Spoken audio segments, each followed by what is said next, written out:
रात जो कभी खत्म नहीं हुई, उस रात के बाद सूरज उगा ही नहीं, पूरी दुनिया में 24 घंटे अंधेरा छा गया। लोगों ने इसे प्राकृतिक आपदा समझा, लेकिन वैज्ञानिकों ने बताया सूर्य अपनी जगह है, पर रोशनी धरती तक पहुंच ही नहीं रही। जैसे किसी ने आकाश पर काला पर्दा डाल दिया हो। और उसी अंधेरे में श्मशान घाट से फिर वही मंत्र गूंजे, रक्तम में जीवन, रक्तम में संसार। रक्त प्यासा अघोरी अब पहले से ज्यादा शक्तिशाली था। उसने अगला अनुष्ठान शुरू किया। इस बार रक्त किसी इंसान का नहीं था, वह अपनी ही हथेली चीरता है। रक्त धरती पर गिरता है, धरती कांपने लगती है। श्मशान की राख हवा में घूमकर एक विशाल काले द्वार का आकार ले लेती है। वह दरवाजा जीवित और मृत दुनिया के बीच था। दरवाजे के भीतर से हजारों फुसफुसाहटें, हमें मुक्त करो। जैसे ही द्वार खुलता है, शहरों में अजीब घटनाएं शुरू हो जाती हैं।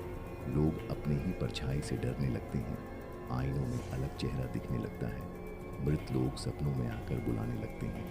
रक्त प्यासा अघोरी समझ चुका था, अब वह सिर्फ तत्वों का स्वामी नहीं, वह आत्माओं का सम्राट बन चुका है। लेकिन हर शक्ति की कीमत होती है। उसके शरीर पर दरारें पड़ने लगती हैं, जैसे वह खुद राख बन रहा हो। उसकी आंखों की लाल चमक अब और तेज, पर चेहरा और भयावह। आकाश में एक काला चंद्रमा उभरता है। दुनिया भर के समुद्र उफान मारने लगते हैं। ज्वालामुखी एक साथ फटने लगते हैं। लोग कहते हैं यह अंत है, लेकिन सच इससे भी ज्यादा भयानक था। रक्त प्यासा अघोरी का असली लक्ष्य दुनिया को खत्म करना नहीं था। वह चाहता था पूरे संसार की जीवन ऊर्जा एक ही शरीर में समा जाए, अपने भीतर। जब वह अंतिम मंत्र पढ़ने ही वाला था, अचानक उसके पीछे खड़ी छायाएं हिलने लगी। वे आत्माएं जिन्हें उसने मुक्त किया था, अब उसके आदेश में नहीं थीं। उनकी आंखें और भी गहरी और भी काली हो चुकी थीं। एक आवाज आई, तूने दरवाजा खोला है, पर बंद करना नहीं जानता। रक्त प्यासा अघोरी पहली बार डर गया। आकाश में बिजली गिरी, काला चंद्रमा फटने लगा, और उस दरवाजे के भीतर से कुछ ऐसा बाहर आने लगा जो उससे भी ज्यादा प्राचीन और ज्यादा शक्तिशाली था।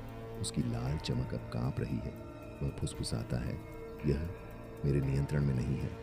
अचानक पूरा दृश्य सफेद प्रकाश में डूब जाता है, और एक विशाल छाया पूरी धरती पर फैल जाती है। To be continued, part 3।